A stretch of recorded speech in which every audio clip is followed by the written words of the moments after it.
intended for listeners who are blind, have low vision, or another print disability that makes reading, holding a book, or turning a page difficult or impossible. The content is copyrighted by the respective publishers. For more information, please visit us on the web at nfradioreading.org. Your Niagara Frontier Radio Reading Service now presents a reading of articles and features from the Buffalo News for Thursday, August 27th. Your readers today are Pat Lamont and Ruth Nowotniak, and we'll go to our weather forecast for western New York. Clouds and sun today with a shower and thunderstorm, breezy, high of 76. A thunder shower in spots tonight, low 60. Clouds giving way to some sun tomorrow, high of 73. Saturday, partly sunny, a beautiful start to the weekend, high of 76. And for Sunday, it looks like it's going to be mostly cloudy with a high of 80. And it looks like the evening temperatures are in the 60s and the high 50s, so you can open your windows and enjoy the breeze. Nationally, the high was at Thermal, California at 115, and the low was at Leadville, Colorado at 35 degrees. Our sunrise was at 6:35 this morning, and it will set tonight at 7:59. Our weather trivia question: which 5 letters are not used to name Atlantic tropical storms? And I bet you figured out some of them. Q, U, X, Y, and Z. Although Tropical Storm Ulysses sounds pretty cool to me. I think that would that would be a cool title. Major one. Major one, yep. Good thought. And I will go on to our front page news. Canada's Carney faces a ticking clock on support for tough tactics. And this is from Reuters.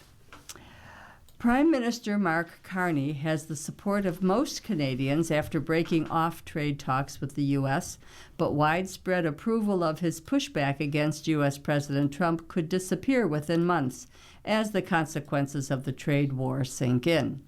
Carney's negotiating position could also weaken if Republicans retain power in Congress after November U.S. midterm elections and reinforce American protectionism under Trump.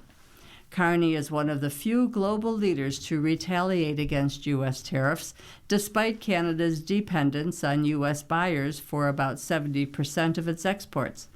On Tuesday, his government announced dollar-for-dollar counter tariffs on $20 billion of U.S. goods, as well as a $7.5 billion package of economic support measures. That was Canadian funds, which is 5.41 billion U.S. funds. Carney's leverage will start to diminish if this escalating trade war starts to show up in palpable increases in unemployment, factory shutdowns, and declining income, said Julian Karagusinian, a former advisor at Canada's Finance Ministry and economics professor at McGill University. Canada cannot win an economic war of attrition with the U.S. The U.S. economy is 13 times larger than Canada's, a country with a population roughly the size of California. Carney's office did not respond to a request for comment. The additional tariffs from both sides of the border, along with Trump's renewed threats to Canada's sovereignty, mark one of the most acrimonious moments in modern Canada-U.S. relations. Trump's actions have prompted an outpouring of support for Carney, who has urged middle-power nations to band together to form a new global order and pursued new trade and security alliances to disentangle Canada from its reliance on the U.S. The United States introduced last-minute changes to its tentative trade deal with Canada, adjusting U.S. auto tariffs, curtailing French language requirements, and restricting Canada's ability to pursue trade agreements with other countries, Carney said on Saturday. Asked by the CNN on Tuesday about making last-minute changes, Trump said, "That sounds like me." Carney invoked military language to describe the trade dispute, saying Canada has been attacked. An Angus Reid poll showed on Sunday 76% of Canadians approved of Carney's decision to suspend trade talks. But the same poll showed 40% of Canadians are worried their jobs are at risk. Dan Arnold, a former research director for former Prime Minister Justin Trudeau, said Canadians are aligned with Carney's approach toward Trump. Canadians are blaming Trump for the economic difficulties, not Carney, Arnold said. Still, he estimated Canadians would continue to back Carney for at least the next 6 months. Whether he can keep the public behind him for longer than that is an open question. Americans favor the Democratic Party over Trump's Republicans on cost of living issues, a Reuters Ipsos poll said on Monday. Canada's economy has weathered Trump's tariffs on steel, aluminum, autos, and lumber imports. Most of Canada's exports have previously been exempt from tariffs under the U.S.-Mexico-Canada trade agreement. Economists expect data later this week to show a sharp rebound in Canada's second quarter economic growth, while its unemployment rate fell in July to 6.4%, a two-year low. But while Trump's latest tariffs affect 5% of Canadian exports, they could eventually result in 90,000 lost jobs. A U.S. withdrawal from USMCA would likely tilt Canada into recession, according to Canada's central bank. McGill cautioned that even if Democrats do well in the midterms, Carney might continue to face pressure from Trump. Trump ignores the courts. He's running a major war without the approval of Congress, and he started a trade war with the entire planet, he said. Even if the Democrats regain the House or the Senate, that is not going to stop Trump. A White House official said any suggestion that a Democratic midterm victory might temper Trump's policies toward Canada was a desperate pipe dream. The official said Trump was leveraging his executive powers to impose tariffs on Canada for its unfair trade practices. Trump has accused Canada in recent days of ripping off the United States for decades and threatened to change the name of Lake Ontario to Lake America. Expected job losses, inflation, and cost of living pressures will ultimately limit Carney's ability to push back against the U.S. Canada has the highest rate of food inflation among all group of 7 industrial countries and has been facing a housing affordability crisis for years. Canada can push out more exports to the rest of the world, but Carney's clock is already running out. At some point, when more and more people are losing their jobs and visiting food banks, the public will say, "We know this is not your fault, but go make a deal with Trump." And continue with Trump's perception. Trump's high court win on mail voting leaves a legal mess. The U.S. Supreme Court delivered a jolt to the impending midterm elections by reviving President Trump's push to restrict mail-in voting while creating a tangle of new legal and logistical questions as states prepare to make ballots available. The court's conservative majority on Monday agreed with the Justice Department that a Boston federal judge prematurely blocked key sections of Trump's May 31 executive order before agencies took action to implement it.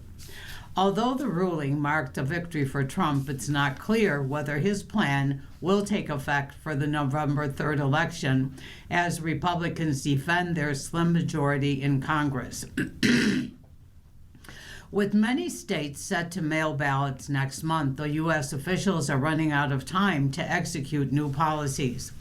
Administration opponents have vowed to press for new court orders in the meantime, saying Trump exceeded his constitutional authority. The clash could quickly return to the Supreme Court and test its past warnings against last-minute judicial interference in elections. A coalition of Democratic-led states sued again Wednesday to block the U.S. Postal Service from implementing new nationwide rules for mail ballots. This fight is far from over, California Attorney General Rob Bonta, whose office led a coalition of states that sued, said in a statement, "We will continue to use every legal tool at our disposal to fight back against unlawful federal overreach whenever it occurs." Monday's ruling is the latest twist in a fast-moving clash taking place in multiple courts and cases. The U.S. Postal Service announced Friday that it had finalized new rules under Trump's directive to revamp how it handles election mail. Within hours of the Supreme Court ruling, the Justice Department launched another round of litigation to allow the agency to enforce those changes.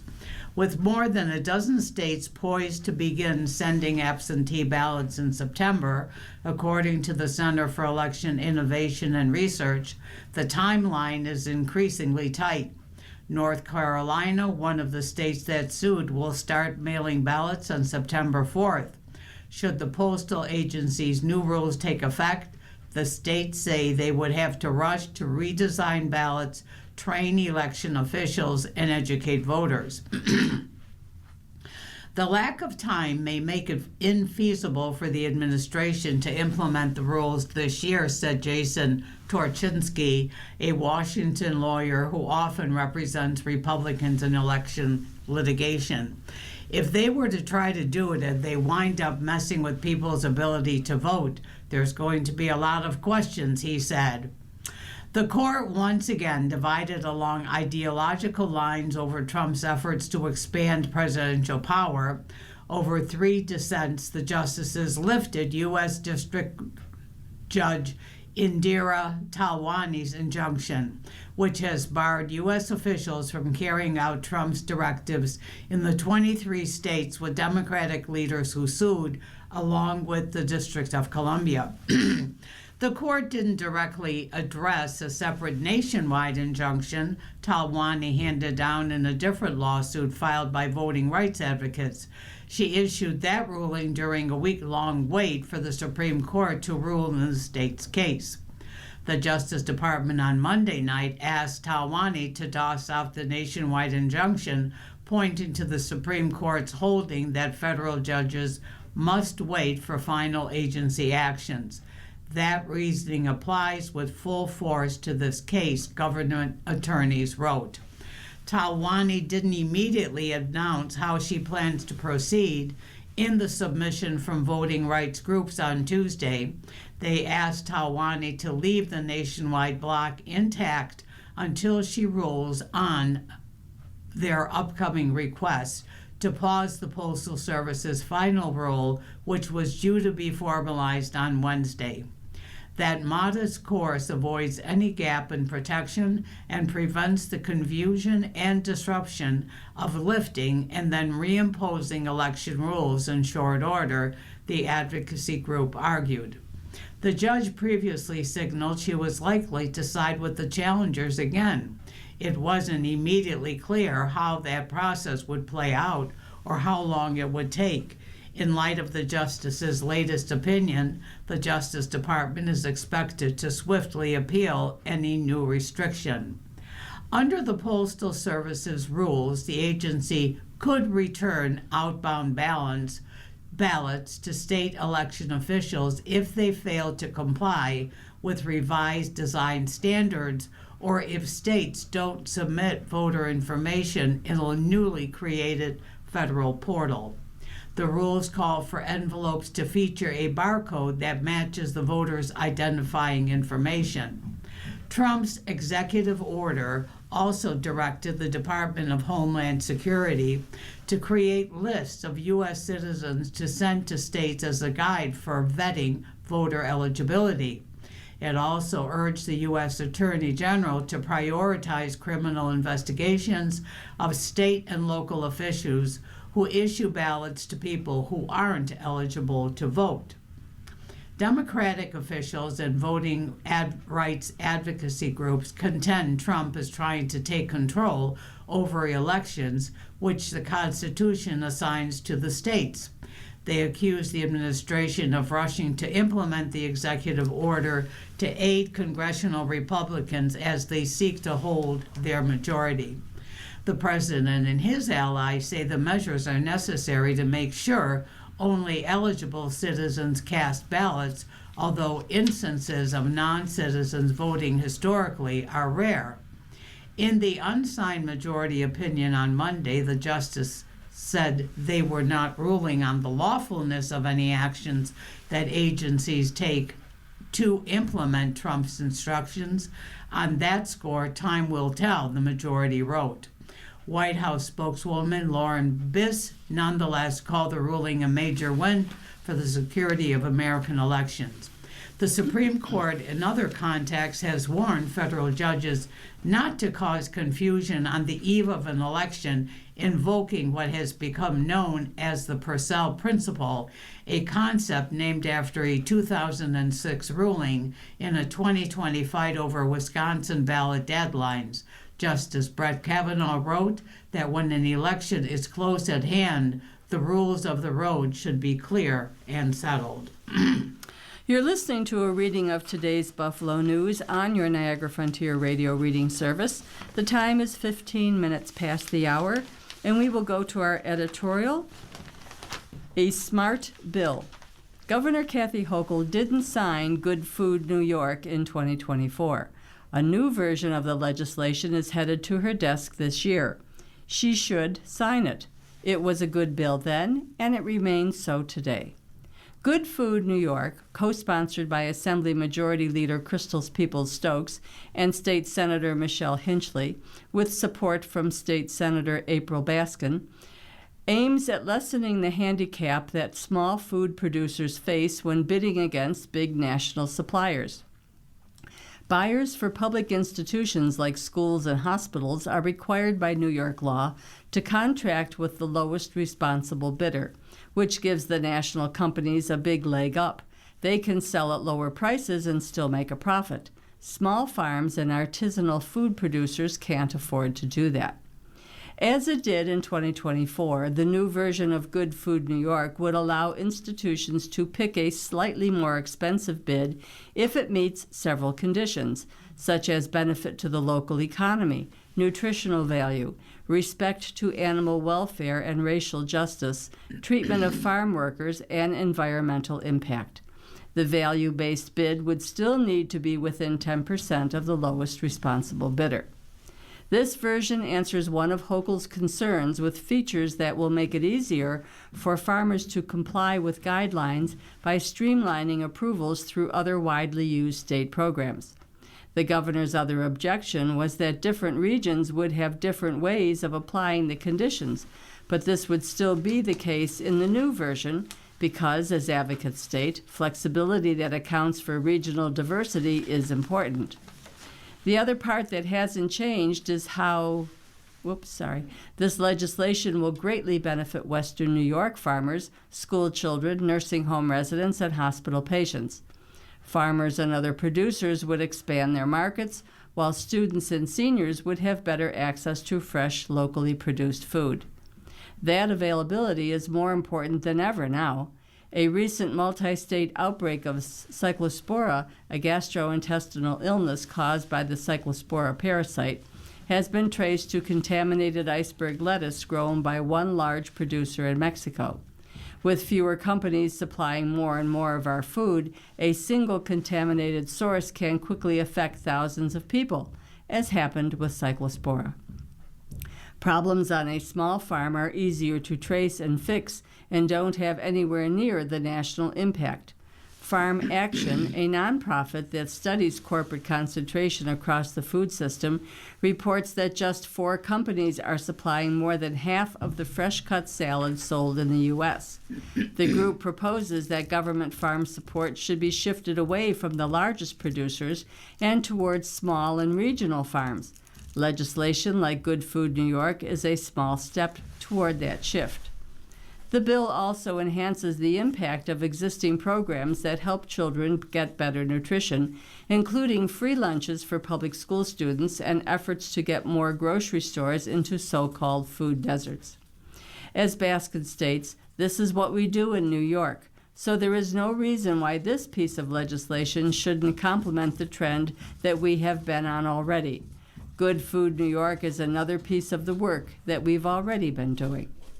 Given that many state residents, 1 in 5 children and 1 in 7 adults, are already facing food insecurity amid federal cuts to the Supplemental Nutrition Assistance Program, New York needs every tool in the toolbox, including those yet to be invented, to help more people get access to healthy food. Good Food New York does just that, and equally important, supports our treasured family farms. Another voice on development, written by Mark Goldman, who is the author of several books about Buffalo's history and heritage. North Aud Block project needs rethinking. While few question the need for more affordable housing, what we are questioning is how the governor plans to deal with this problem on the North Aud Block at Canalside. Do we as a community really want to provide $222 million plus a 30-year tax deferment to an out-of-state developer so that he can build more than 200 rental apartments there? If our goal were really to increase the number of affordable housing units, would we not be better off doing that by developing a program that would allow the residents to own their own apartments? Imagine the impact of the 199 apartments proposed for the 12-story tower on the site were filled with owners, people with an equity stake not only in their dwelling, but in their entire community. Is that not a better way of dealing with the affordability issue than by creating yet another rental apartment tower? Home ownership, not apartment rental, is the most effective and beneficial way to deal with the issue of affordable housing at the Aud Block. The North Aud Block also needs a new land use plan. This land is one of the most historic sites in all of Buffalo, and it needs to be developed in a way like Canalside that builds on the historic scope and scale of the site. At Canalside, working with local preservationists like the Campaign for Greater Buffalo and Friends of the Buffalo Story, the Erie Canal Harbor Development Corporation created wonderful new public spaces by modeling them on history. Think of it. The commercial slip was activated, the ruins were reinvented, the historic streets were rebuilt, and the Central Wharf was brought back to life as a fabulous waterfront promenade. Sadly, the Penrose plan, with its prison-like tower and its total failure to honor historic streetscape, does none of this. Let's take a time out and go back to the drawing board. We need a plan for the North Aud Block that deals with the question of housing affordability in a tangible and significant way, and that, by building on the history of the site, creates a place on the waterfront that Buffalonians will be proud of for generations. Don't give this site away to the one and only bidder. Let's keep it for ourselves and make it great. And our editorial cartoon is from Tom Stiglick, who is with Creator Syndicate. It is a cabin in the woods, and there is a wreath on the door, and there's a little poem that goes with it. There's a wreath on the door, she doesn't live here no more. As of today, she flew home, and we've all gathered here in sorrow and tears. It won't be the same with her gone. And beneath that cabin is Dolly Parton, 1946 to 2026. Rest in peace, and I don't think anybody has ever said a bad word about her. And our first opinion is from Carolyn Boudreau of the Chicago Tribune. 40 trillion debt burdens younger Americans. The national debt now exceeds 40 trillion. That equals roughly 117,000 for every man, woman, and child in the United States. The number is shocking, but the direction should worry us even more. Washington no longer borrows only during wars, recessions, or national emergencies. The federal government runs huge structural deficits every year. Congress spends far more than the government collects. then adds the difference to the debt with no credible plan to stop it. At this pace, the debt could reach $50 trillion as soon as 2032. That burden is already shaping the lives of Americans who enter the workforce, buy homes, start businesses, and raise families. Heavy federal borrowing competes with families and businesses for capital, pushing up the cost of mortgages, car loans, and financing. Persistent deficits also add pressure to inflation, raising the price of rent, groceries, utilities, and other necessities. Interest costs create another squeeze, as Washington devotes more of the budget to servicing debt. Congress leaves less money for education, infrastructure, medical research, national defense, and future economic emergencies. Higher debt can also weaken the economic growth by crowding out private investment. Businesses may delay expansion. Entrepreneurs may struggle to find affordable financing. Young adults who already face high housing costs, student debt, and an uncertain retirement system will carry the heaviest burden. This is a question of generational fairness. Younger Americans did not approve decades of debt finance, tax cuts, and spending increases, yet Washington experts expects them to absorb higher cost, weaker growth, and fewer choices. That is intergenerational theft. One generation enjoys the benefits of borrowing while another inherits the bill. Both parties own this failure. Republicans cut taxes without paying for them. Democrats expand spending without reliable financing. Each side contemns the other while defending its own exceptions to fiscal discipline. Congress repeats the pattern because lawmakers assume that consequences will arrive after the next election. They are wrong. The consequences already appear in the federal budget, where interest consumes an ever larger share of revenue. They appear in rising borrowing costs and shrinking room to respond when the country faces another recession or national emergency. Congress can break that cycle, but only by making the tough choices. Lawmakers should pay for new spending and tax cuts. They should reserve emergency funding for true emergencies. They also need a bipartisan plan that addresses the gap between what the government promises and what it collects. That discussion must include spending and revenue and explicitly put Social Security, Medicare, and the tax code on the table. Governing requires trade-offs, and honest leaders should explain them instead of pretending that borrowing offers a painless alternative. Delay will not spare Americans from difficult choices. It will make them only harsher.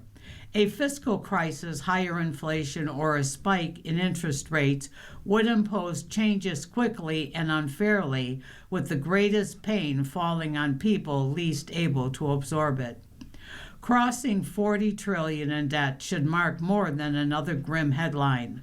Lawmakers must stop asking younger Americans to finance today's promises and start governing as though the future matters. You're listening to a reading of today's Buffalo News on your Niagara Frontier Radio reading service. The time is approximately 28 minutes after the hour, and we will go to our second Viewpoints article. This one is written by Ronald Brownstein. He is from Bloomberg's Opinion. The tumultuous 2026 primary season has made at least one thing clear. Democratic centrists are pursuing a losing strategy in their struggle with the left. Until the moderates change course, they will remain on the defensive.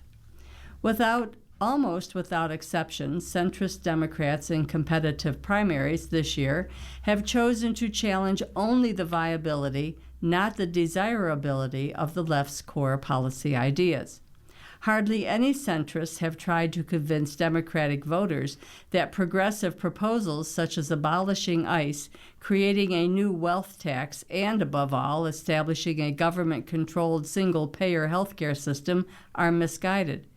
Instead, when moderates have addressed these ideas at all, they have argued that the proposals lack enough congressional support to win passage and enough public support to win elections. There's truth in both assertions, but opposing progressive ideas solely on feasibility cedes the inspirational high ground to the left. It allows progressives to position themselves as pursuing big, bold change, and to portray the centrists as incrementalists too timid or corrupt to challenge the status quo. The centrists believe they are offering pragmatism, but the left's strong primary showings make clear that many Democratic voters instead see defeatism. The failure of the center's approach is most evident in the Democratic debate, or lack thereof, over health care. The proposal to replace private health insurance with a government-run Medicare for All system is the central arch in the progressive policy agenda. Independent Senator Bernie Sanders of Vermont, the spiritual father of today's resurgent left, recently said M4A stands as the one litmus test for his endorsement. All the breakthrough progressive candidates in 2026 have endorsed M4A, including Senate nominees Abdul El-Sayed of Michigan, Peggy Flanagan in Minnesota, Angie Nixon in Florida, and Troy Jackson in Maine. House nominees in New York, Pennsylvania, Colorado, Montana, and elsewhere have also thrown their weight behind it. These progressives all beat centrists who did not support single-payer health care. But those centrists consistently chose not to contest the idea. Running against El-Sayed in Michigan, for instance, Representative Haley Stevens and her team concluded that talking about health care at all, even to critique his plans, benefited him, advisors tell me. Centrists left on the table powerful arguments against single-payer health care that are relevant to Democratic voters. Those start with its cost. In 2019, the center-left Urban Institute calculated that single-payer plans like those promoted by Sanders and Senator Elizabeth Warren of Massachusetts would increase federal spending by $34 trillion over the next decade. But now, Urban Institute senior fellow John Holohan says that because overall medical spending has increased so much since 2019, a Sanders-like single-payer plan today would cost well over $50 trillion in new spending over the next 10 years. The cost is so high because single-payer plans would shift to taxpayers the roughly two-thirds of total national health spending now contributed by businesses, individuals, and state governments. But the centrist refusal to engage on Medicare for All has allowed progressives such as El-Sayed to claim that implementing it would require Americans only to pay a little bit more in their payroll taxes. I have no idea how he can say that, Holohan told me. In fact, to cover Medicare for All's 10-year price tag, the federal government would need to nearly double the $58 trillion in revenue the Congressional Budget Office expects it to collect from both personal income taxes and payroll taxes over that period. There's no way to raise nearly that much money just by taxing the rich. And while some analysts believe middle-class families might still come out ahead with a single-payer plan that eliminates premiums, copays, and deductibles, Kenneth Thorpe, a top healthcare official under former President Bill Clinton, has calculated that under such a system, about 70% of Americans would pay more in new taxes than they currently spend on healthcare. Choice looms as another vulnerability for single-payer healthcare. Though some advocates, like El-Sayed, say they would allow private plans to exist along Medicare for All, many even sympathetic policy analysts believe few such plans could survive against a nonprofit government competitor. Over time, that would undermine the generous health plans many unions have negotiated, which is why some labor leaders fervently oppose the idea.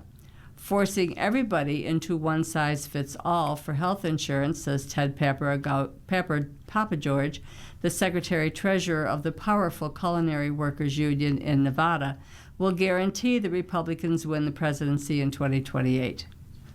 When Joe Biden and Pete Buttigieg aired these arguments against single-payer care in the 2020 Democratic presidential primaries, the idea rapidly deflated. Sanders and Warren struggled to explain how they would fund it. Several other contenders who initially endorsed the idea, including then Senator Kamala Harris, backed away.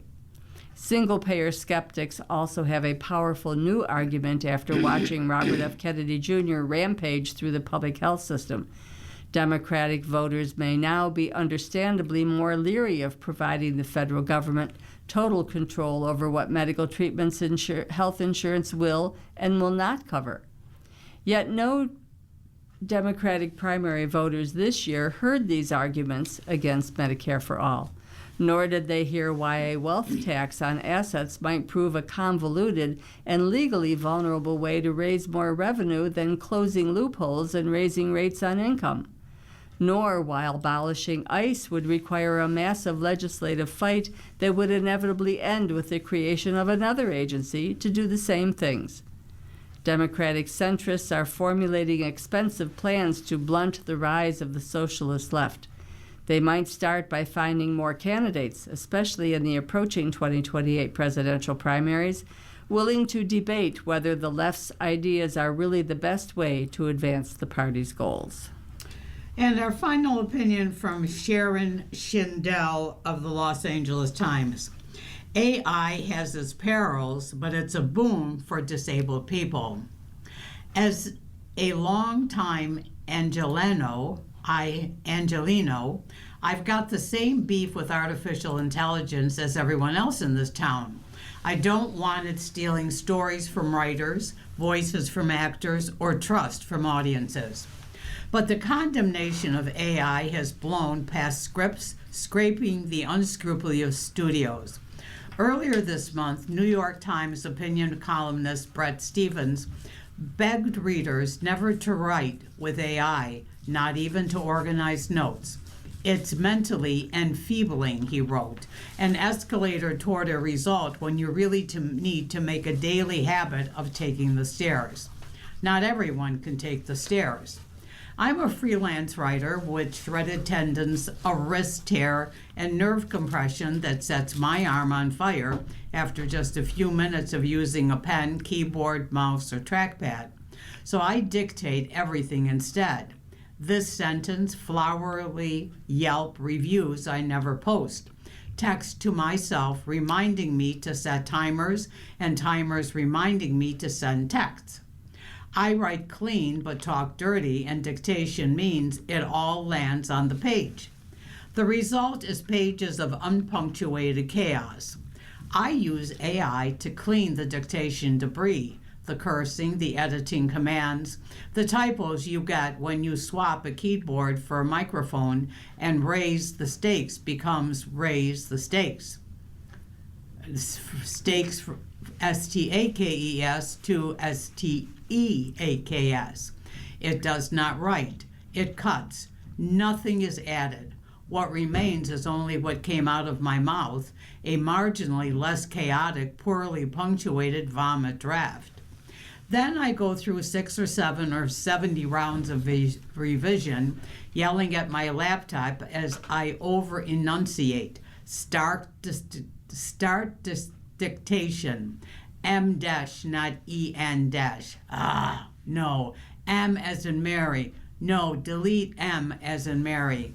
I hate writing this way, but it's the only way I can. What Stephens sees as a mentally enfeebling escalator is actually my access ramp to the page. To Jan Stetsky, co-creator of the hit TV series Hacks, taking that ramp exposes me for what I am. If you use it in your work, you're a hack, she said on a recent podcast episode. Ouch, I don't feel like a hack. At 61, I've MacGyvered a way to write out loud. Impressive for someone who still can't get from KTLA to Hulu with the Amazon Fire TV stick. I agree with Statsky on this. Writing is hard, and that's okay. The grist and the struggle and the friction is part of the process.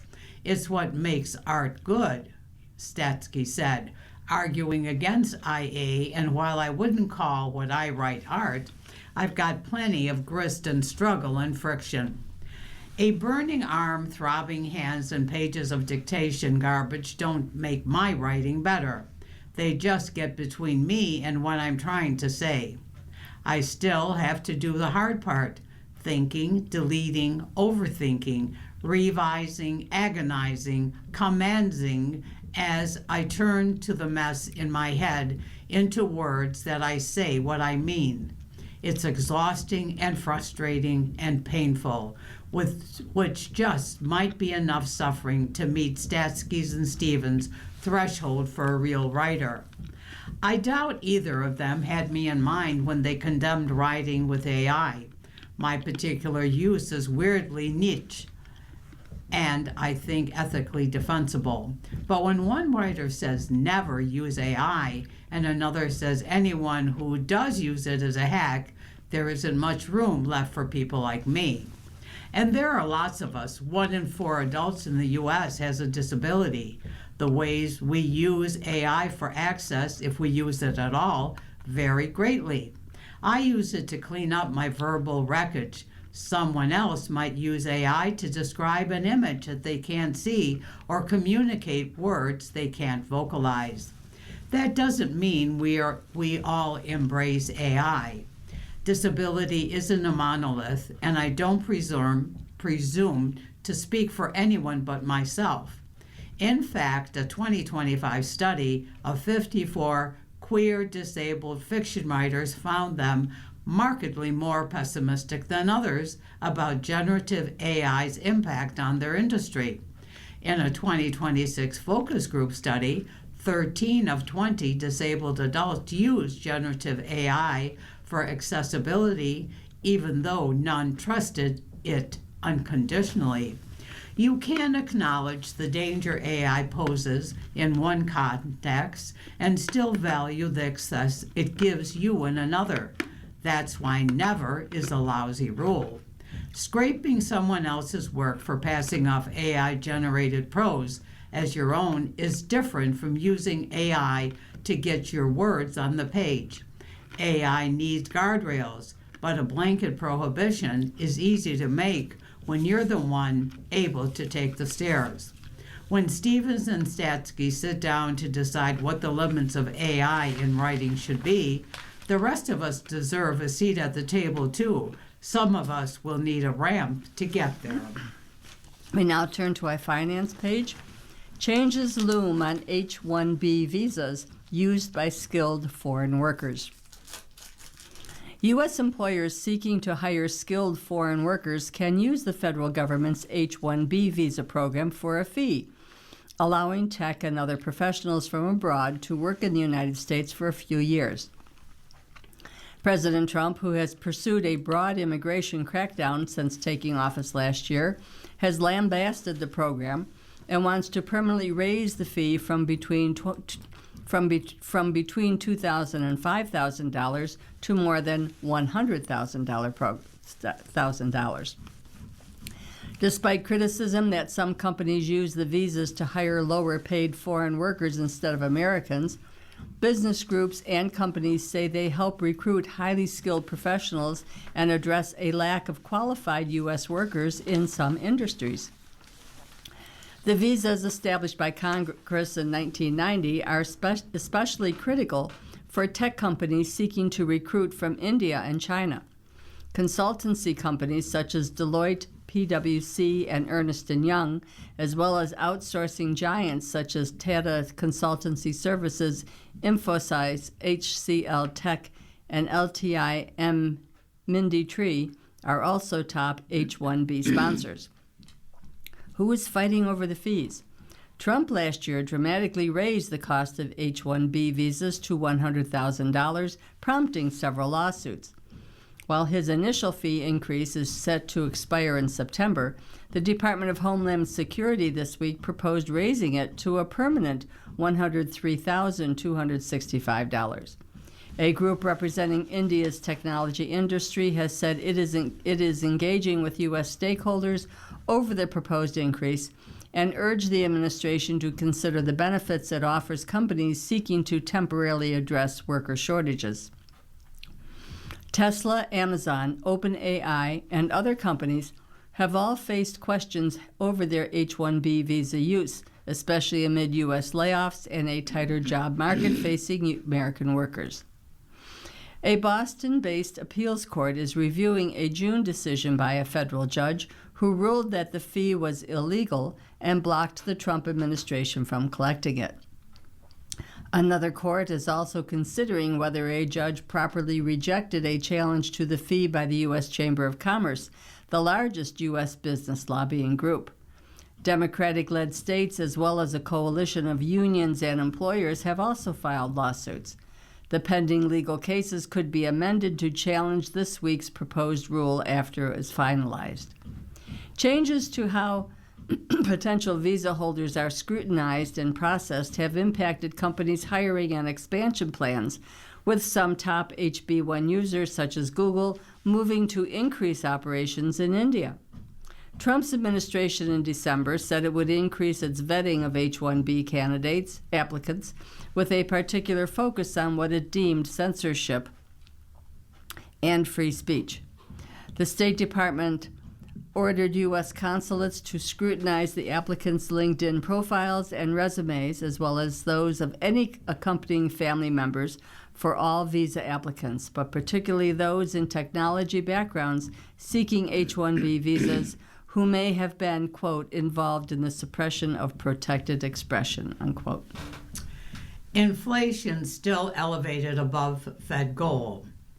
Annual U.S. inflation held steady in July, well above the Federal Reserve's 2% target for the 65th straight month.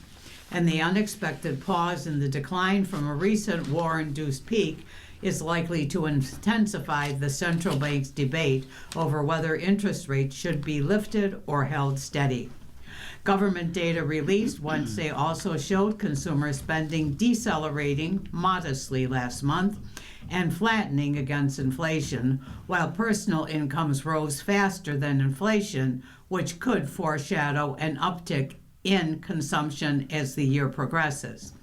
Meanwhile, orders of major capital goods rebounded last month, led by transportation, equipment orders, and shipments of durable goods outside the defense and aerospace sectors, pointed to continued brisk business investment in the artificial intelligence space. Corporate profits rose at the second fastest pace on record in the second quarter. The clutch of reports together point to an acceleration in overall economic growth in the third quarter and should keep the Fed's focus squarely on containing inflation, economists said. As part of our newspaper reading, we now present the day's death listings. If you need further information on any of these names, please call us at 716-821-5555. That's 716-821-5555. Carr, Charles Hugh, nicknamed Charlie. Heim, Joan M. Nee Walden. Coteras, Mildred A. Nee Fazzolaro. Sibley, Bonnie Blue, Nee Neubauer. And also nationally, Tim Curry, the baritone voice British actor who pranced to movie fame, was his best-known role was Dr. Frank Furter, which became in his debut film the outrageous, crowd-pleasing horror comedy musical The Rocky Horror Picture Show, co-starring Susan Sarandon and Barry Bostwick. He died at the age of 80. Among his other films were Charlie's Angels, Muppet Treasure Island, The Shadow, The Three Musketeers, Home Alone 2, Lost in New York, Clue, Legend, and Annie. Curry did much of his best work on stage. He was nominated for a Tony, Broadway's top honor, in 1981 for his role as Mozart in Amadeus, a tale of the great composer's interaction with jealous rival Salieri. Curry was also nominated for a Tony in 1993 for My Favorite Year, and in 2025 for his role as King Arthur in the zany Monty Python's Spamalot. With his sinister grin and menacing laugh, Curry was frequently cast in Hollywood films as a villain, sometimes with comic overtones, which let him deliver the type of over-the-top performances for which he was famed.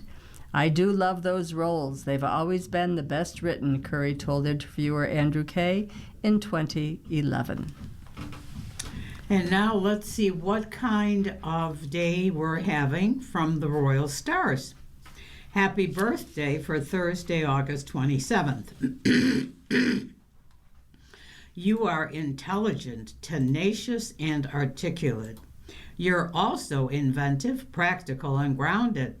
Let go of things that have held you back. And remember, each day is given a star, number of stars. If you have a 5-star day, it's dynamic, a 4-star positive, 3 average, 2 so-so, and 1 difficult. And for Aries, a 3-star day. Don't go against authority figures. Keep to yourself. Someone younger might help you. Stay busy and you'll be pleased with the results. Tonight, enjoy privacy. Taurus, a 4-star day. Coworkers are supportive today, which is why you'll be productive. However, romance and dealings with your kids might be challenged. Tonight, be friendly. Gemini, a 3-star day. You might feel a tug-of-war between authority figures and the demands of home and family. You can't keep both of these areas happy, which means you have to make a choice. Tonight, you're admired. Cancer, a 4-star day. Be careful because the full moon could introduce an accident-prone tendency. Therefore, pay attention to everything you say and do. Tonight, explore and learn. Leo, a 3-star day. Something to do with your finances might come to a head today. As a result, you'll see that there's a light at the end of the tunnel, and it's not a train. Tonight, check your finances. Virgo, a 4-star day. Today's lunar eclipse could make you feel that something has evolved to a point of fruition. It could pertain to your sense of responsibility for others. Tonight, listen and cooperate. Libra, a 3-star day. Today's full moon makes you want to tackle unfinished business because you have lots of brain power. Actually, you always have lots of brain power, which is why many of you are in the legal profession. Scorpio, a 4-star day. Issues related to a friend or a member of a group might come to a head today. If so, you can expect a resolution one way or another. Tonight, socialize. Sagittarius, a 3-star day. Dealings with bosses, parents, and authority figures might be challenged because of the full moon energy today. You can't ignore their demands. Tonight, relax at home. Capricorn, you might find yourself in an argument with someone. Be smart and steer clear of controversial issues. Tonight, discussions. Aquarius, a 3-star day. Financial matters might come to a head today. This could be about issues related to a residential move, a job, or both. Tonight, check your money. And Pisces, a 4-star day. Be accommodating, but be aware that today you can be productive and get a lot done. Tonight, you win. DOJ says it disrupted China hacking operation. The U.S. Justice Department said in a statement Wednesday it disrupted a Chinese hacking operation responsible for break-ins and attempts on the U.S. Justice Department, NASA, the Federal Reserve, the Senate, and other sensitive government agencies. The department said it seized domains used by two hacking platforms dubbed QScan and QT Router, which it said were part of the campaign. An affidavit identified the U.S. Department of Energy, Department of Health and Human Services, the National Institutes of Health, and 4 unnamed companies as being among the hackers' victims. A spokesperson for the Chinese embassy in Washington said that in an email that while they were not familiar with the specifics mentioned in the DOJ statement, the Chinese government firmly opposes and combats all forms of cyber attacks in accordance with the law. The U.S. uses cybersecurity issues to smear or discredit China, the spokesperson said, and China opposes the U.S. overstretching the concept of national security and using it as a pretext to impose discriminatory restrictions on Chinese companies. Also, two Democratic lawmakers, Senator Ron Wyden and Representative Shontel Brown, asked the Government Accountability Office on Wednesday to investigate the Transportation Department's failure to ensure privacy of airline passengers. A GAO spokesperson confirmed it received the request and would determine how to respond. As you're listening to a reading and articles from the Buffalo News for Thursday, August 27th on your Niagara Frontier radio reading service. We'll return for more readings after this short break. Your readers today are Pat Lamont and Ruth Nowotniak. If you're listening to this publication online, you're probably using our website, a podcast player like Spotify or iTunes, a streaming service like Siro, or a smart speaker. Did you know that we now have a dedicated app that can be downloaded to any mobile device, like a smartphone or tablet, for free? App users can conveniently access our live stream and any episode of our podcast easier than ever. To download the app, just type NFRRS in the search window in the Apple App Store or in the Google Play Store. Contact us anytime if you have any questions by calling 716-821-5555, extension 5. Thank you.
continue now with our reading of articles from today's Buffalo News. Your readers are Ruth Nowotniak. and Pat Lamont. And let's see what's happening locally.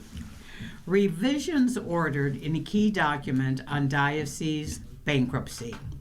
A federal bankruptcy judge on Wednesday asked for further revisions to a key document that the Catholic Diocese of Buffalo must provide about its finances so that child sex abuse claimants can decide on whether to accept a $326 million settlement offer. Lawyers for the diocese and the official committee of unsecured creditors, which represents nearly 900 abuse claimants, told Chief Judge Carl Buckeye of the U.S. Bankruptcy Court for the Western District of New York that they would make changes and resubmit the Chapter 11 disclosure statement for his consent at a hearing on Thursday afternoon. His approval of the document will set in motion a series of steps leading to the potential confirmation of a Chapter 11 reorganization plan that ends the most protracted bankruptcy case in the history for a Catholic diocese. The judge said he wanted to see the case, which was filed in 2020, wrapped up by the end of the year, if possible. I would like a confirmed plan in place before our beloved football team wins the Super Bowl, he remarked toward the conclusion of a 4.5-hour hearing on the disclosure statement.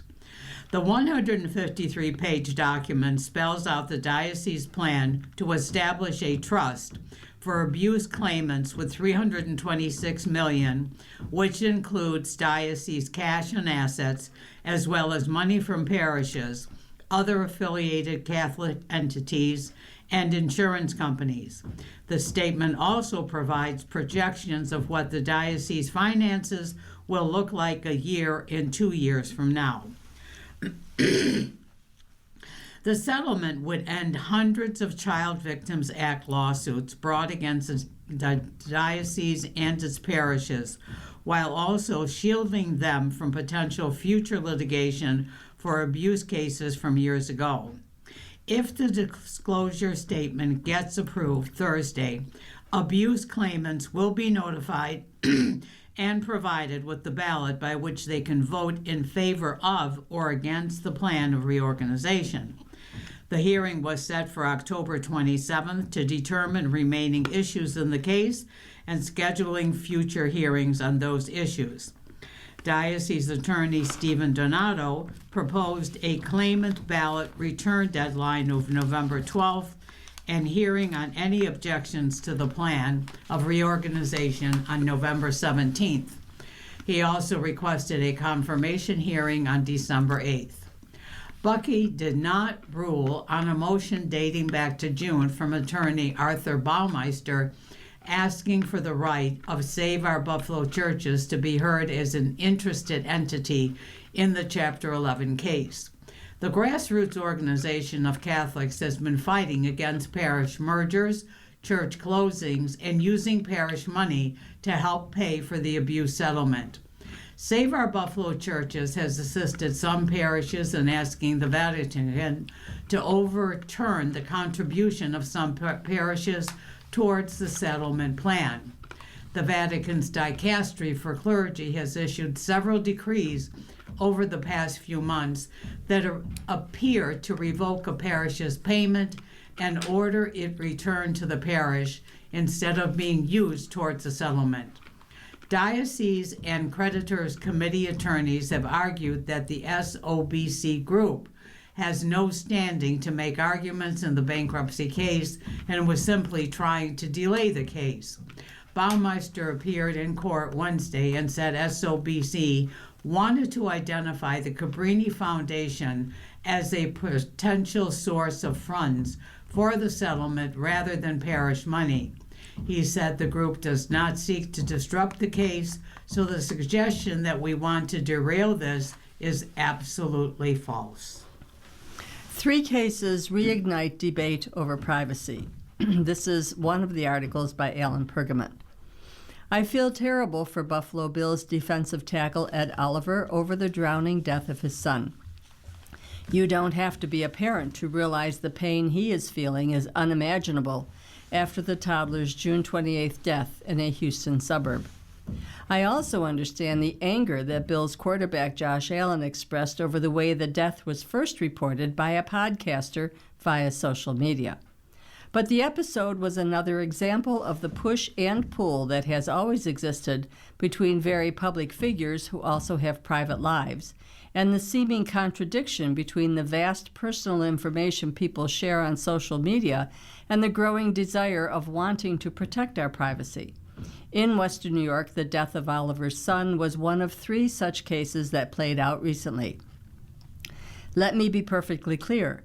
The death of Oliver's son was news, and not because he is a celebrity as an NFL player.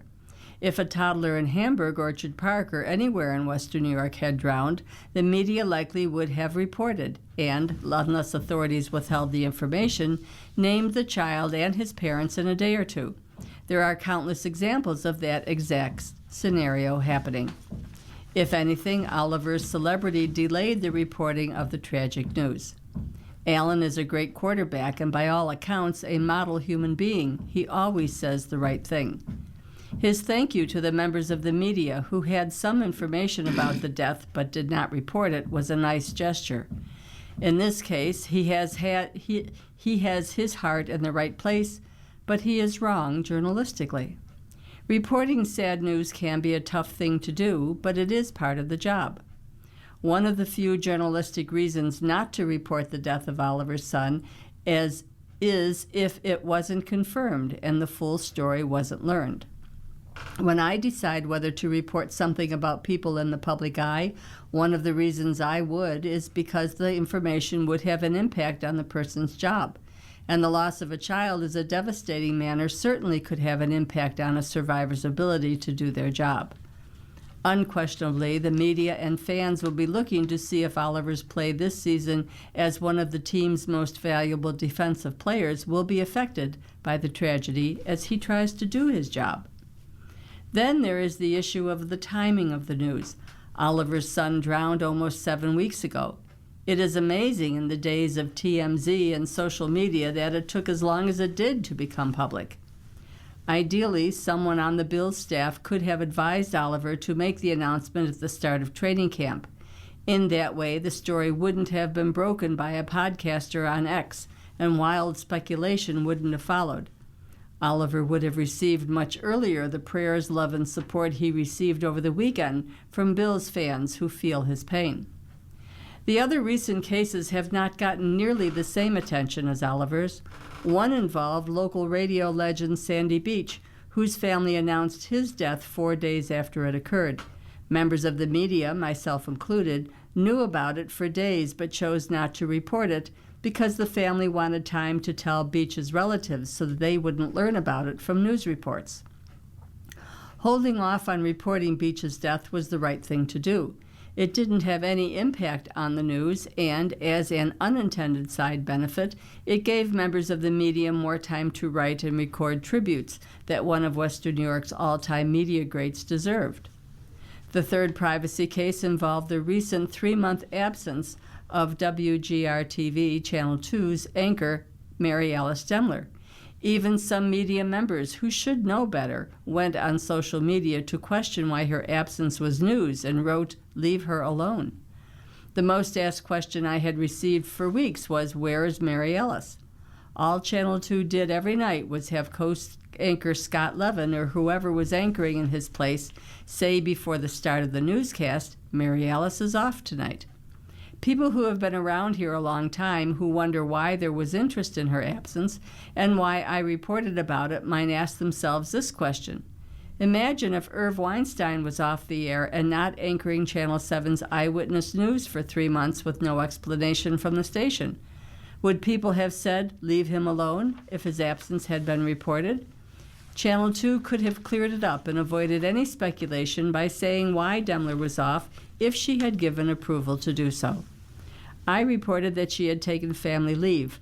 I later wrote that what Demmler was doing was admirable. I also knew she was taking care of her 95-year-old mother, but felt it was up to her to share that upon her return. She did just that on her first day back, August 17th. And like Oliver, Demler was given more love, prayers, and support after an announcement that could have, in my view, should have been made earlier. City police make first arrest in 4th of July shootings. The Buffalo police have arrested a 32-year-old Buffalo man in connection with the rash of 4th of July weekend shootings that took place around a street takeover party on East Delavan Avenue. The police department announced it took Mark Hawkins into custody on August 18th and later charged him with felony assault and criminal possession of a weapon and reckless endangerment, both misdemeanors following a search warrant conducted on the 100 block of Lafayette Avenue. Police recovered a Taurus GC3 handgun and high-capacity magazine that they said was discharged at a Glenwood Avenue shooting at 12:38 a.m. July 5th, where 3 people, a 22-year-old male, a 35-year-old female, and a 51-year-old male, were shot. All 3 suffered injuries that were not life-threatening, according to a news release from police.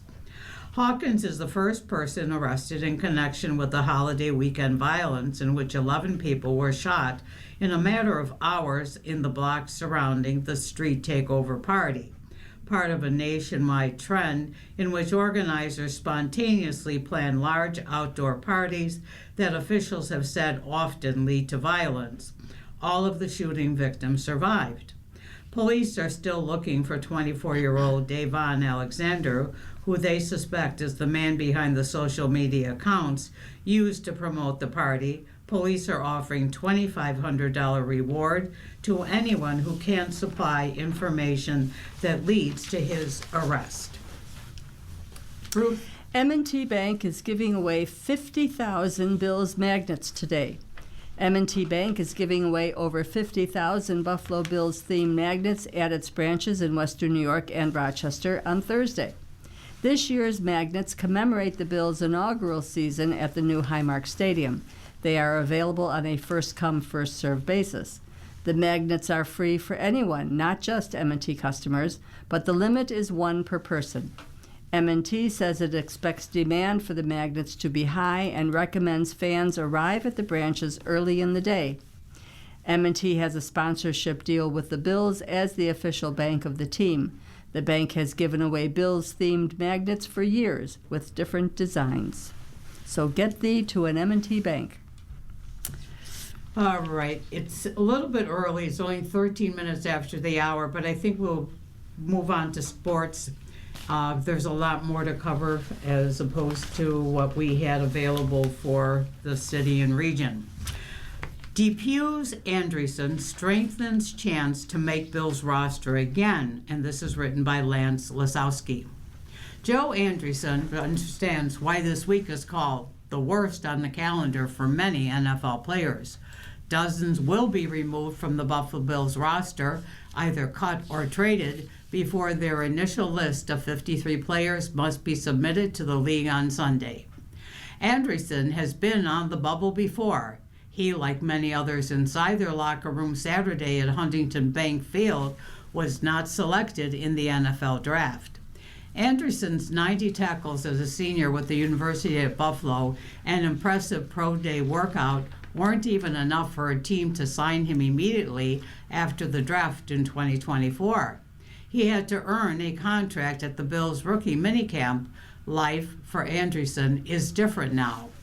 The Bills chose Andreessen as one of their 3 captains for their second preseason game, even though an undisclosed injury may keep him off the field Thursday night for the team's preseason finale at Highmark Stadium. He is among their top players on special teams.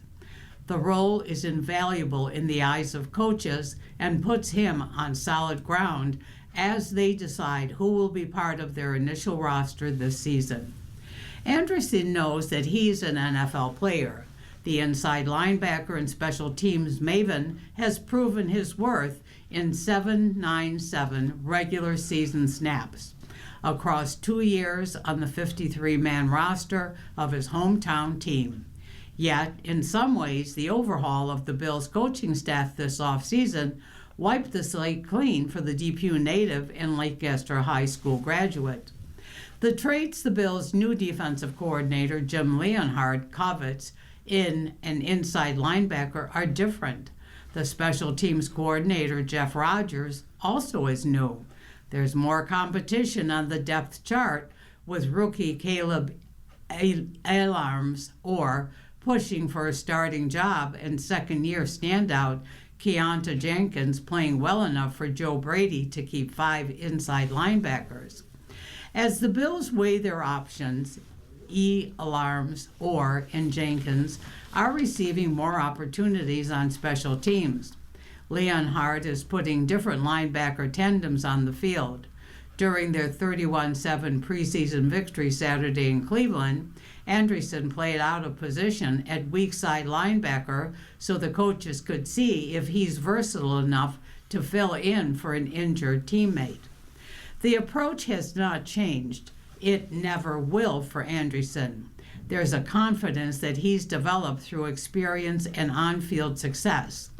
Like his open field tackle on a kickoff drill during the joint practice with the Browns, or the pass that he tipped in the preseason game, but he'll never lose sight of the work ethic and perseverance that fueled his rise. Coming into my third year, I feel more comfortable, Anderson, 26, told the news in the Bills locker room at Huntington Bank Field. I feel like I have less to prove, but I'm still working to prove a lot every day. I have aspirations as this league and everything like that. You have to have that mindset to stick around in this league. It's a very cutthroat league. Everyone on the roster from the 91st man is really good, so I'm trying to make that impression every day.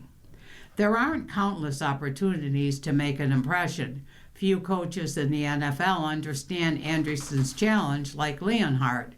He too went undrafted. He too needed to excel on special teams to earn a spot on the roster. During some practices during his 10-year career, Leonhard may have gotten only 2 snaps. The key, he reminds players, is to maximize every opportunity. To do so, they must be prepared physically and mentally whenever they are called upon. In the Bills' first preseason game, Andreessen played just 12 snaps on defense. In their second, he was on the field for 22, the same amount as Jenkins. And as he's done since earning a contract as a tryout player, Andreessen maximized the opportunity. He can tackle. The Bills' new coaching staff could see that while rewatching video from last season. His 21 tackles on special teams in 2025 ranked 4th in the NFL. On defense, Andreessen runs toward the ball like a heat-seeking missile. He's also dependable, appearing in 30 games, including 3 starts across the 2 seasons.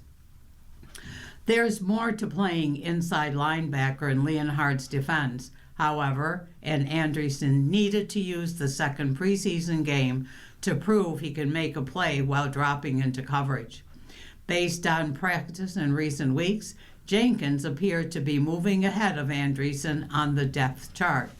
Jenkins played 27 snaps in the preseason opener, 15 more than Andreessen, and the Bills chose to start Jenkins next on Ella Arms or against the Browns. Andreessen entered the game as the weak side linebacker next to Dorian Williams on Cleveland's 4th possession. For a moment Saturday afternoon, Browns backup tight end Jermaine Terry appeared to have Andreessen beat. Terry acted like he was running an outbreaking route to the left sideline, but he cut to the middle of the field to separate from Andreessen. Shadir Sanders' throw looked perfect. Terry was preparing to make a play on 2nd and 9 from Buffalo's 19-yard line when Andreessen extended his right hand to tip the football. Bills safety Damar Hamlin caught it for the interception. Andreessen joined his teammates in the end zone to celebrate. He's a really good football player, Leon had said of Anderson. It's fun. You maybe have a certain perception when you're not there just getting in, and you know he's dynamic special teamer, and that's kind of role number one for him. But just to see the instincts he has as linebacker is really cool to see. Having a guy that you know is going to be a big piece of that special teams puzzle, also be able to function at either linebacker spot, it's huge. Ruth? Our Jay Skursky article, 3 position battles heading into the Bills' final preseason game. The Buffalo Bills answered one of their lingering questions Tuesday when they informed Alec Anderson he had won the competition with Austin Corbett to be the team's starting left guard.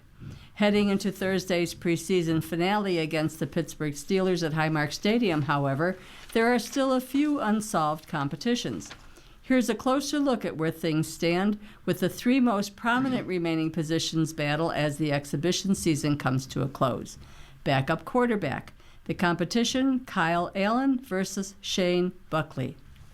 Kyle Allen has lit up this preseason as he attempts to win the job behind Josh Allen, going 24 of 28 for 236 yards, 1 touchdown, and a 113.7 passing rate. He's completed 85% of his passes and is averaging 8.4 yards per attempt, although he has been sacked 3 times. Buckley has been no slouch, going 11 for 19 for 161 yards and 1 touchdown, a passer rating of 103. He's averaging 8.5 yards per attempt and has not been sacked. You are going to see them both on Thursday. Sorry, my computer. Okay, Sabres will play on 14 national broadcasts. They will be broadcast nationally on both cable and streaming platforms. The NHL and its broadcast partners, including the Walt Disney Company and Turner Sports, announced their television and streaming schedules Wednesday. TNT and HBO Max, likely building upon the Sabres' success of last season, will broadcast 7 games involving the Sabres, who made the playoffs for the first time in 15 years this spring. 3 games will appear on ESPN Plus and Hulu in streaming-only formats. ESPN will broadcast 2 games, and ABC will broadcast 1 game involving the Sabres. The 14 national broadcast appearances are the most for the Sabres since 2023-24, when they were on 15 national regular season broadcasts. It also doubles the Sabres' regular season television appearances from last season. The Sabres originally were slotted for 7 national broadcasts in 2025-26. The last season ended up being the first year the team made the playoffs since the 2010-11 season, and the first year the Sabres won a division title since 2010. The Sabres played in 9 nationally broadcast regular season games, 2024-25, 15 in 23-24, and 11 in 2023. The Sabres' remaining 70 games will be broadcast in market and will be available on MSG and streaming on MSG Plus and DAZN. You know, I feel like sometimes I'm reading this, I'm in a foreign language. Thank you, Pat. My computer was just kind of zipping up and down here. We'll go back to the competition between the quarterbacks. Both Buckley and Kyle Allen have familiarity with Brady's offense. Kyle Allen was the Bills' backup during the 23 season before going to Pittsburgh and Detroit in the past 2 seasons. Buckley briefly left the Bills' practice squad last season to join the Chiefs' active roster, making his first NFL start. He came back to the Bills, though, shortly thereafter. The loser of the competition won't likely be out of a job, as the Bills will want to sign a quarterback to the practice squad, and if they just keep 2 on the active roster. As a 9th-year veteran, Kyle Allen would not go through waivers if released. He immediately would become an unrestricted free agent. Buckley in his second season would be subject to waivers if released. If he went unclaimed, he could sign back to the practice squad. Inside linebacker, the competition, Dorian Williams and Caleb Elarms-Orr. This is the unexpected competition of the three. Williams went to training camp as the expected starter next to Terrell Bernard, but Elarms-Orr immediately turned heads at St. John Fisher, making it clear he was ready to push for a starting job right away as a fourth-round rookie. Elarms-Orr played 22 defensive snaps in the preseason opener against Carolina, while Williams wasn't far behind with 18. Against the Browns, both Elarms-Orr and Williams played 16 snaps, so Leonhard isn't kidding when he says the competition is close. Both Williams and Elarms-Orr have made 4 tackles each in the 2 preseason games. And punter, the competition is between Tommy Doman and Mitch Wisnowski. As odd as it sounds, Brady was actually disappointed his team didn't punt in the preseason opener against the Panthers. He would have preferred some more evaluation opportunities.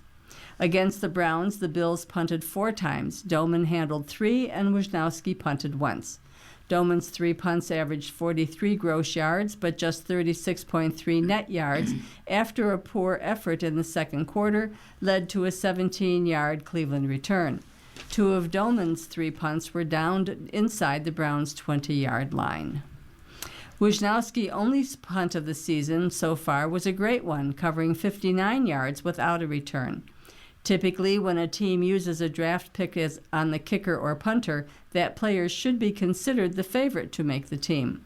Because game reps have been limited to this point, practice performance will factor heavily into the coaching staff's decision. The Bills would save a little more than $1 million in salary cap space if Wisnowski were to be released, so that could also be a factor for our team tight up against the cap. Pat. Some NFL notes. Kansas City Chiefs quarterback Patrick Mahomes is ready to return and expects to be on the field for Week 1 of the regular season, pending the approval of head coach Andy Reid. Reid isn't ready to declare Mahomes good to go for the opener next month, a Monday night date with the Denver Broncos. Reid does have time on his side if he's waiting to be convinced Mahomes is ready. The Chiefs start the season almost exactly 9 months from the date he suffered tears to his ACL and LCL. Their Week 1 game is scheduled for September 14th, and there are at least 13 more Kansas City practices scheduled before the game kicks off. Cincinnati Bengals wide receiver Jamar Chase left Tuesday's practice after suffering what he called a hyperextension of his left knee, but he also said he was not concerned about the injury. He was hurt as he fell to the turf while trying to catch a deep pass from Bengals quarterback Joe Burrow. He stayed on the ground for a few seconds before trainers came out to examine him. He left the field but stayed on the sidelines for the remainder of the practice. Houston Texans starting right tackle Braden Smith was carried off the field during Wednesday's joint practice with the Carolina Panthers. Reserve defensive end Ali Gay also was injured shortly thereafter and joined Smith on the same cart. The nature of the injuries was not immediately known. ESPN reported that the Texans believe Smith sustained a foot injury. And New York Giants wideout Calvin Austin III will miss the upcoming season after tearing his right ACL in practice on Tuesday. Tampa Bay Buccaneers rookie linebacker Reuben Bain Jr. is dealing with a shoulder injury but is expected to play in Week 1. You are listening to a reading of today's Buffalo News on the Niagara Frontier Radio Reading Service. The time is 29 minutes after the hour, and let's see what kind of advice Eric is putting out today. Dear Eric, we are an empty nester couple in our 50s. We entertain often, and in one group is a couple who have an adult child, W, who lives with them. This couple frequently asks if W is invited too. We always say yes. The problem is that W tends to put a significant damper on gatherings. They never engage in conversation, literally zero, other than to answer direct questions. It might not be so obvious they weren't engaging if it weren't for the fact there always seemed to be to choose a seat in the middle of things, middle of the table or the room or the couch, whatever, which makes it awkward, sometimes painfully so, to hold a conversation around them. When I'm cooking in my too small for one than one kitchen, W will absolutely reliably take the stool at the kitchen pass-through and run their back to me to listen to those standing around outside the kitchen, which makes it difficult for others to easily engage with me. I don't think W intends any rudeness. I think they're just taking whatever looks to them like the most appealing seat without thinking much about it. I don't know what to do. I want to be kind, but this has been going on for years and I find it draining and anticipate the request to include W with something increasingly approaching dread every time we entertain this group. I think it's possible W is neurodivergent. Also, no one has ever told me that, which of course would call for even more kindness. Is there any kind of way to solve this? What possible way can you ask someone to sit somewhere less central without being unkind? Signed, not enjoying the party. And his response: try bringing this up with W's parents and ask if they can think of a way that W might be better integrated into gatherings. They're likely used to W's social habits and are hopefully adept at helping their child move through the world. You can also try putting out some name cards and place settings the next time you entertain. This would allow you to mix and match people in whatever way you want. Not only could this enhance W's experience at the dinners, but it could give the rest of the guests a chance to engage with folks they otherwise might not. Next letter. Dear Eric, 45 years ago I married a widow with 2 sons. They are now grown with children of their own. My wife and I have been supportive of them and their families. When one son was depressed over early hair loss, we got him counseling and a hair transplant. When he got colon cancer, I called often, giving him emotional support. I have been encouraging and offered guidance to his sons while they attend college. Upon their graduations, I sent them congratulatory cards with a substantial monetary gift. I have provided my other son with thousands of dollars without expecting repayment when the IRS came calling because he hadn't filed taxes for 8 years.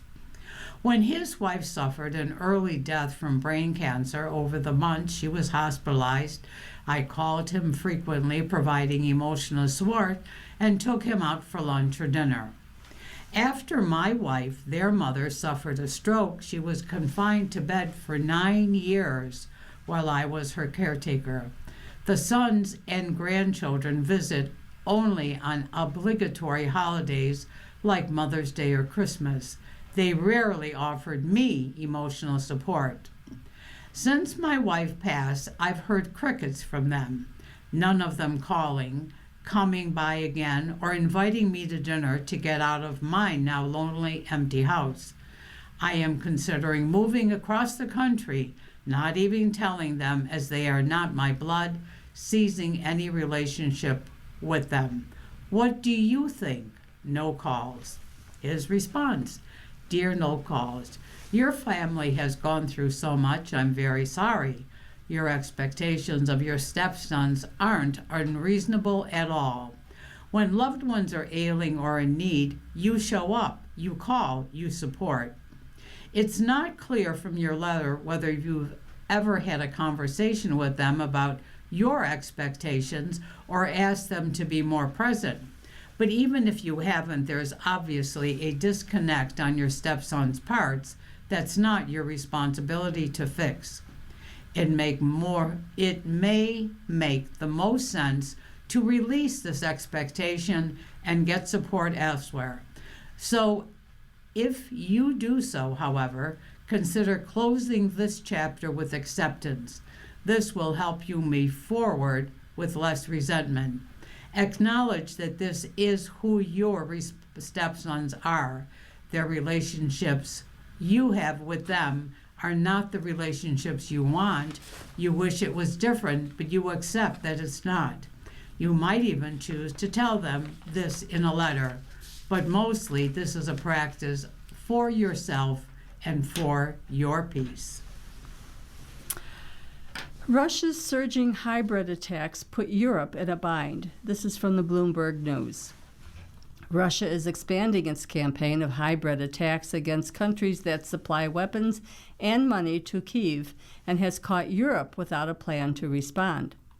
From cyber attacks to armed drones and mysterious cases of arson, tensions are rising across the continent as the war in Ukraine is set to enter its fifth winter. Just this month, Poland said it thwarted an attempted assassination of a U.S. citizen originally from Ukraine that was ordered by Russia, while Estonia accused Moscow of being behind a fire at a drone maker. Meanwhile, German Chancellor Friedrich Merz said on Tuesday that those responsible for hybrid attacks will pay the price after an explosive-laden drone was discovered at an airport in Leipzig near a Ukrainian cargo plane, raising speculation that Moscow was involved in an attempted strike. Amid an uptick of sabotage efforts, CIA Director John Ratcliffe traveled to Russia for meetings on Tuesday. It was unclear what the talks were about. The Central Intelligence Agency declined to comment. European officials have been anticipating for months that Russia may escalate its aggressive campaign against the continent, but the bloc has yet to change its fundamentally defensive posture, according to people familiar with how the institutions gauge outside threats. That has likely encouraged Moscow to probe how far it can go in trying to intimidate and wear down Western allies as it remains locked in a war of attrition with Ukraine. NATO, European, and national responses have largely been reactive and defensive. Sitting on resident fellow at the Atlantic Council in Vilnius, they have focused on detecting and countering individual provocations, but have not built a record of effective deterrence by consistently dissuading Moscow from continuing or escalating them. That lack of preparedness comes as Europe has taken on the primary role in supporting the Ukraine, with the U.S. shifting away from the continent. While NATO's Mutual Defense Clause commits member states to help each other in case of an attack, Russia's alleged actions have so far fallen short of what would become a trigger for such a response. Moscow has increasingly relied on recruitment via social media to carry out arson or other sabotage attacks after large-scale expulsions of its diplomats following the invasion of Ukraine.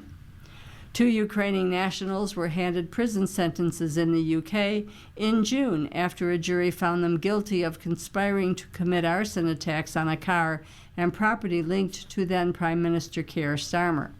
The prosecution said during the trial that one of the perpetrators was recruited online by a Russian-speaking Telegram user. Lithuanian prosecutor General Nida Grunstein said last week that the drone attack in Germany has links to an ongoing investigation into an attempt to detonate a parcel at a DHL cargo plane in 2024. Lithuania has charged 5 in the attempted sabotage, allegedly hired by Russia's military intelligence.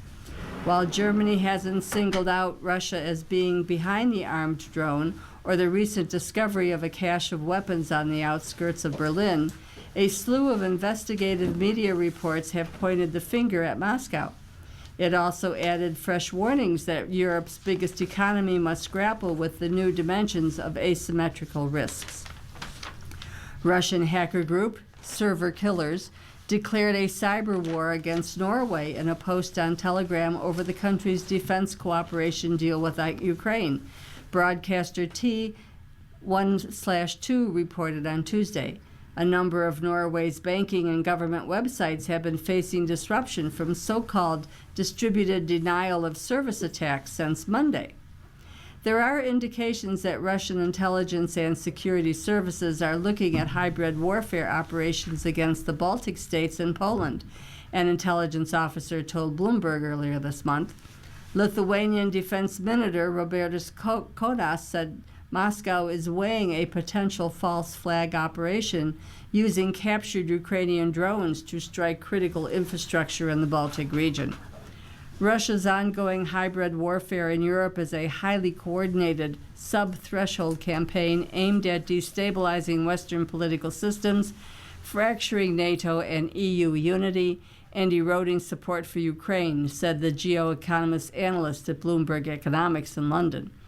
To achieve these goals, the Kremlin maintains plausible deniability by exploiting anonymity and utilizing proxies to obfuscate direct state attribution.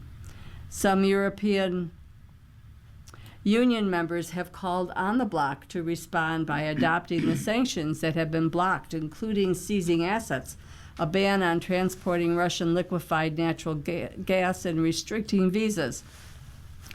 The EU is preparing another package of sanctions on hundreds of individuals and entities, which it aims to adopt in the fall, they said. But as previous such measures have failed to restrain Moscow, it's unlikely they will do so now. Russia is willing to use kinetic means because until now they have been unsuccessful in discouraging support for Ukraine. It is directly connected to how Russia is doing on the front line, said the head of Security and Resilience Program at the Tallinn-based International Center for Defense and Security. NATO members have pledged $80 billion in military aid to Ukraine for 2026, and at least the equivalent levels in 2027 at the alliance's July summit in Ankara. The money is overwhelmingly coming from Europe. UK Prime Minister Andy Burnham handed over cruise missile blueprints to Kyiv in a visit on Monday. He also compared Ukraine's fight to Britain's resistance to the Nazis in World War II, drawing a response from the Kremlin spokesperson Dmitry Peskov. He accused the UK of methodically and regularly adding fuel to the fire, and methodically and regularly plotting to prevent any progress in the peace process, in his remarks to reporters on Monday. Russia has also warned that the UK would face consequences for which it will have to answer after reports that Kyiv used drones made by British companies to carry out strikes inside Russian territory. This month, Estonian authorities said they were investigating Russian involvement in a fire at Milrem Robotics, a drone manufacturer that supplies Ukraine. A Latvian charity for Ukraine said its warehouse was the subject of an arson attack last month. Russia is clearly seeking to escalate the situation, not through direct military escalation, but perhaps by influencing Western countries, particularly those supporting Ukraine, Finnish Prime Minister Petri Orpo said in Helsinki on Monday. But it is not working. In fact, it is having the opposite effect. Trade partners targeted. Trump vows economic warfare on countries that support Tehran. These are the countries. Armenia. Iran accounted for $768 million, or 3.6%, of neighboring Armenia's total trade turnover last year, according to our official Armenian statistics. Armenia's trade turnover with Iran reached $371.4 million in the first half of this year, marking an 8.4% increase. Exports were recorded at $42.8 million, a 6% decrease, while imports amounted to $33.6 million, a 12% increase. About 20% of Armenia's foreign trade passes through Iran. Armenia and Iran have a gas for electricity swap agreement, where Armenia uses gas supplies by Iran to make electricity, which is then sent back to Iran, as well as being used domestically in Armenia. Azerbaijan. Trade turnover between Azerbaijan and Iran rose 4.5% January through June of this year, compared to January-June 2025, where it was 312.6 million from 299.1 million. Azerbaijan imports from Iran increased 1.5% to 297 million from 292.7 million in the same period. Azerbaijan's exports to Iran rose 2.4-fold to 15.6 million from 6.4 million in January of 2025. China, the biggest buyer of Iranian oil, could face additional pressures from the U.S. over its purchases if Trump follows through on his promise. Over the past decade, China created a ring-fence system of refiners that process mainly Iranian oil and do not have much U.S. exposure. Iranian oil delivered to China was long branded as Malaysian and more recently Indonesian. It trades in a tight loop, is settled in Chinese currency, and involves a chain of difficult to track intermediaries, say refinery sources and traders involved in the business. The U.S. Treasury in April imposed sanctions on Chinese Independent Refinery for buying billions of dollars worth of Iranian oil and warned Chinese banks of secondary sanctions if they facilitated trade of Iranian oil. Sanctions and pressure will not solve the problem, Chinese Foreign Ministry spokesman said.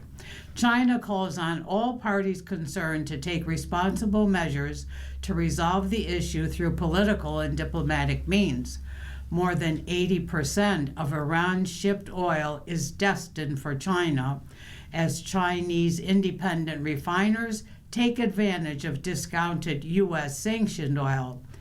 A data analytics platform estimates China bought an average of 1.38 million barrels per day of Iranian oil last year. Turkey and Iran maintain significant economic ties, with Turkey importing Iranian natural gas and exporting manufacturing goods to Iran.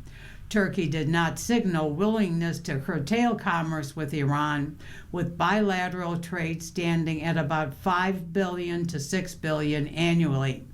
Turkey imports almost all of its natural gas consumption, and Iran is a notable source, providing 13% of all gas imports. Pakistan. U.S. action against countries involved in trade or assistance to Iran could be a serious setback for Pakistan, analysts said, amid Pakistan-Iran commitments to expand bilateral trade to $10 billion. Following past sanctions on Iran, formal trade between the two countries came to a halt until recently. However, Pakistan and Iran for years traded oil, wheat, rice, livestock, and medicines through informal channels that reached about $4 billion, according to unofficial statistics. After the Islamabad interim agreement was signed in June, efforts were made to expand trade cooperation. Oman has maintained cordial ties with Iran dating back to before 1979 Islamic Revolution, with Muscat often acting as a mediator between Iran and other countries, including the U.S. The country's relationship grew in recent years, with trade of goods totaling $1.5 billion last year and $3.45 million in the first 4 months of this year, according to data from Oman's National Center for Statistics and Information. Iraq's trade with Iran reached more than $10 billion last year, according to official Iraqi trade figures, with the relationship largely driven by Iranian export of food, consumer goods, and other products to the Iraqi market. Trade declined after the U.S. and Israel war started on February 28th with strikes on Iran, which increased regional security risks and led to intermittent disruptions along key border crossings, as well as higher transport costs. These conditions, combined with broader supply chain disruptions affecting the movement of goods, reduce the volume and reliability of cross-border commerce, though the countries remain important trading partners. Energy is a key part of the relationship. Iraq pays Iran about $4 to $5 billion a year for natural gas, according to Iraqi energy officials, with the gas used to generate electricity. Two Iraqi energy officials said new U.S. sanctions on Iraq could create significant challenges for Baghdad in maintaining payments for Iranian energy while avoiding exposure to U.S. sanctions, particularly given existing restrictions that forced Iraq to use restrictive accounts. United Arab Emirates historically is one of Iran's most critical economic lifelines, and Dubai banks long held substantial Iranian-linked deposits, much of them now immobilized under U.S. sanctions. The UAE, among Iran's largest trade partners before the war, provided 30% of its imports worth overall $21 billion in 2024, according to the World Trade Organization's figures. It also accounted for 13% of Iran's exports in the same year. The data showed non-oil foreign trade between the two countries totaled $6.6 billion in 2024, according to UAE Economy Ministry data. In recent weeks, the UAE suspended financial and economic transactions with Iran until further notice, citing a military escalation by Tehran with a missile threat. In India, India's trade with Iran dropped sharply in 2020 when Washington pressed on with sanctions on Tehran. Two-way trade was cut by more than two-thirds to almost $4.8 billion fiscal year 1920 from $17 billion the prior year.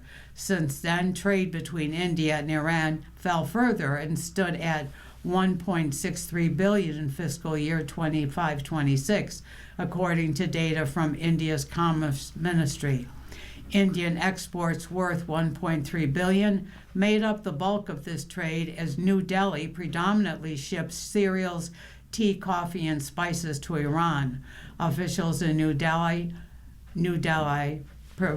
previously maintained that such exports continue on humanitarian grounds and should remain outside the scope of sanctions. Marie, you want to do my Ruth? view? You want to do my view? Yeah.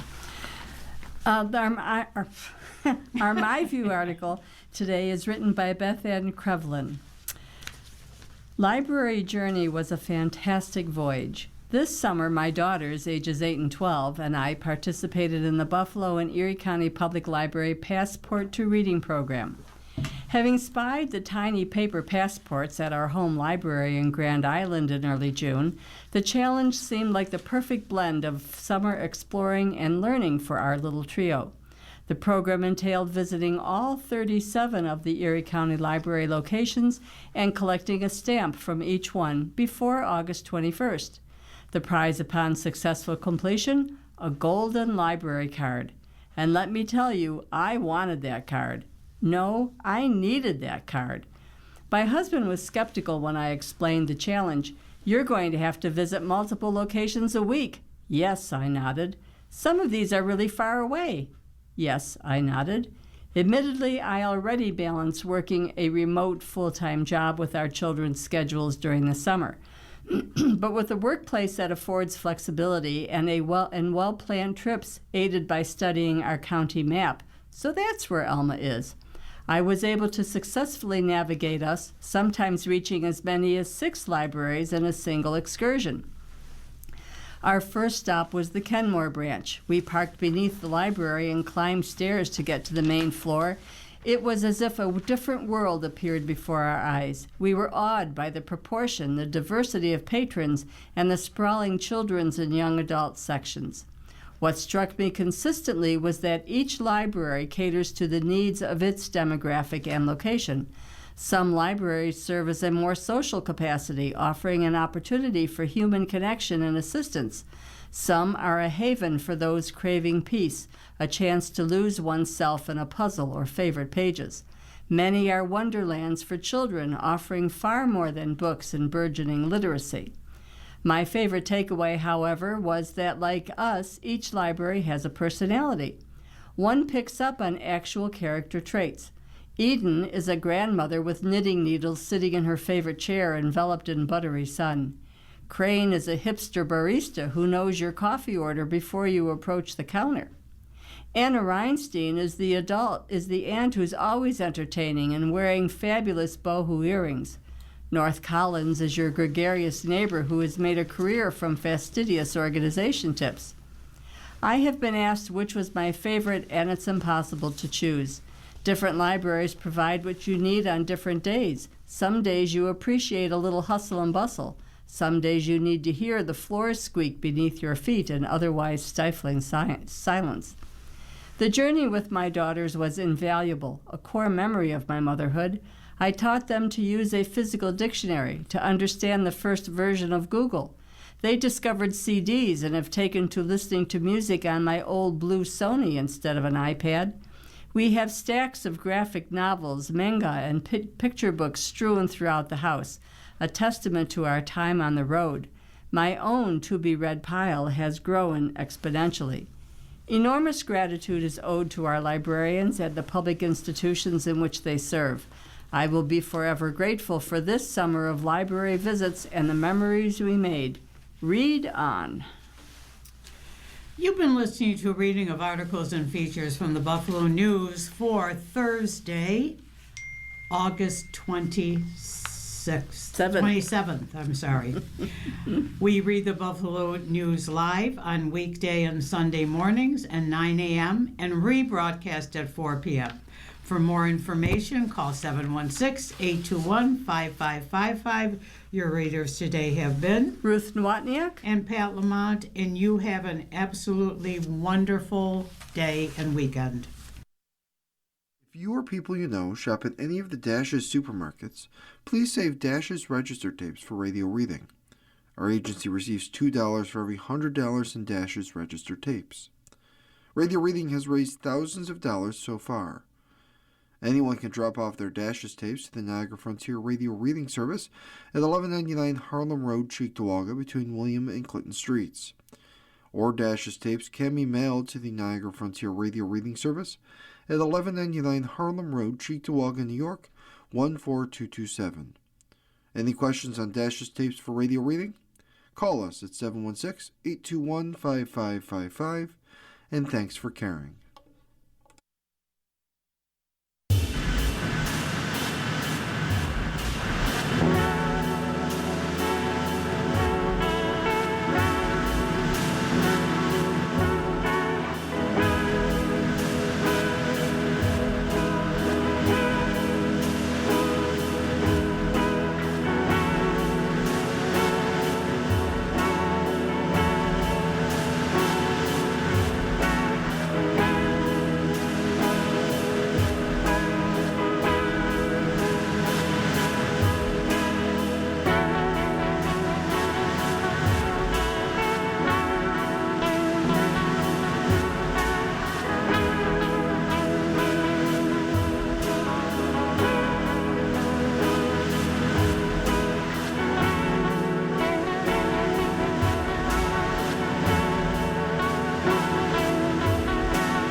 following program is intended for listeners who are blind, have low vision, or have another print disability